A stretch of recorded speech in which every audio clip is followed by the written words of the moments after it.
PGI की nurse staff की अध्यक्ष हमारे साथ में हैं। जी मैम, क्या मांग है आप लोगों की और आप लोग दिल्ली में प्रदर्शन करने वाले हैं, इसको लेकर क्या कहें? दिल्ली में प्रदर्शन एनएमओपीएस का मतलब national movement for old pension scheme, उनके बैनर तले, उनके तत्वाधान में देश भर से देशव्यापी शिक्षक, कर्मचारी, अधिकारियों की जो संगठन हैं, छोटे बड़े, सब लोग एनएमओपीएस के बैनर तले वहाँ पहुँच रहे हैं दिल्ली में, और ओपीएस की आवाज़ को बुलंद करने के लिए। और एक ही मांग,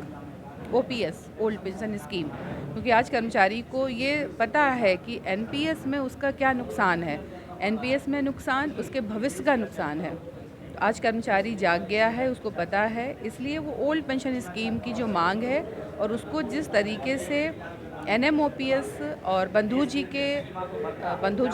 की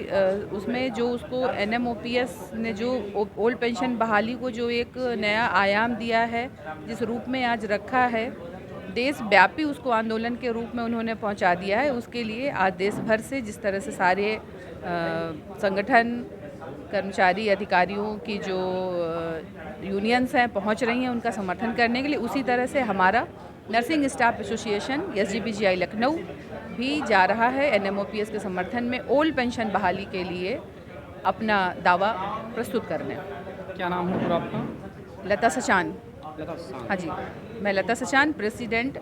nursing staff association SGPGI Lucknow से हूँ। अच्छा, वहाँ पे संविदा कर्मियों को लेकर भी कुछ बातें हैं कि वे संविदा कर्मी जो होते हैं और जो परमानेंट होते हैं उनको भी कोई ऐसे देखा जाता है? हाँ, संस्थान में कई कैडर में संविदा पर कर्मचारी हैं, जिसके लिए सरकार और अस्पताल प्रशासन द्वारा ये नीति बनाई गई कि इन पदों पर कंट्रेक्चुअल स्टाफ रखा जाए। तो कई प्रकार के हमारे, जैसे कि हमारे कैडर में ही संविदा पर कर्मचारी हैं, लेकिन ये संविदा पर जो कर्मचारी हैं ये एक प्रकार से लोगों का शोषण है। उन्होंने भी पढ़ाई लिखाई सब उसी प्रकार से की है, उसी प्रकार से डिग्री डिप्लोमा उनके पास है जिस प्रकार से आज एक नियमित कर्मचारी के पास होता है। परंतु आज सरकार की कुछ नीतियों के चलते आज वो कंट्रेक्चुअल स्टाफ के रूप में हैं, और काम भी वो नियमित कर्मचारी के बराबर ही देते हैं, सेवाएं अपनी उसी प्रकार से देते हैं, परंतु उनका शोषण हो रहा है। और अपने इस प्रकार से बाध्य है वो अपना जीवन यापन करने के लिए, इस प्रकार से एक तरह से वो मजबूर हैं, इस प्रकार से जॉब कर रहे हैं, उनके लिए गवर्नमेंट जॉब नहीं है, फिर भी प्रयासरत हैं वो लोग। परंतु ये देखा जा रहा है कि संस्थान में या अन्य संस्थानों में भी ऐसा हो रहा है कि आउटसोर्सिंग पर कर्मचारी होते हैं, परंतु जो एक वर्ग है, जो वीआईपी वर्ग है, उसको जब इन सुविधाओं की ज़रूरत होती है तो वहाँ पर उनको नियमित कर्मचारी की आवश्यकता होती है, क्योंकि उन्हें पता है कि नियमित कर्मचारी जो है वो दक्ष है, उससे जो उन्हें सेवाएं मिलेंगी उसमें, और इस प्रकार कंट्रेक्चुअल स्टाफ की सेवाओं में फ़र्क है। स्टाफ को हर जगह जो है बाईपास किया जाता है, हर जगह इग्नोर किया जाता है किसी भी मामले को लेके, और दबाया कुचलने की कोशिश की जाती है, शोषण किया जा रहा है बराबर। अब ये कह सकते हैं आप, सरकार की नीति के तहत उनका लगातार जो है वेतन वृद्धि भी नहीं होता है, और कहते हैं कि उनसे काम भी ज़्यादा लिया जाता है। काम तो ज़्यादा क्या कहेंगे, लेकिन हाँ, जिस प्रकार से नियमित कर्मचारी अपनी सेवाएं संस्थान में दे रहे हैं, उसी प्रकार से कंट्रेक्चुअल स्टाफ भी दे रहे हैं, और वो अपने संगठनों के माध्यम से बराबर ये आवाज़ उठाते रहते हैं सरकार से कि उन्हें भी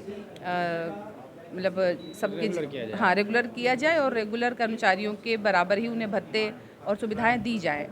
वो करते रहते हैं, परंतु अभी ये जैसा सरकार की नीति के अनुसार जो भी होगा, परंतु हमारा यही कहना है कि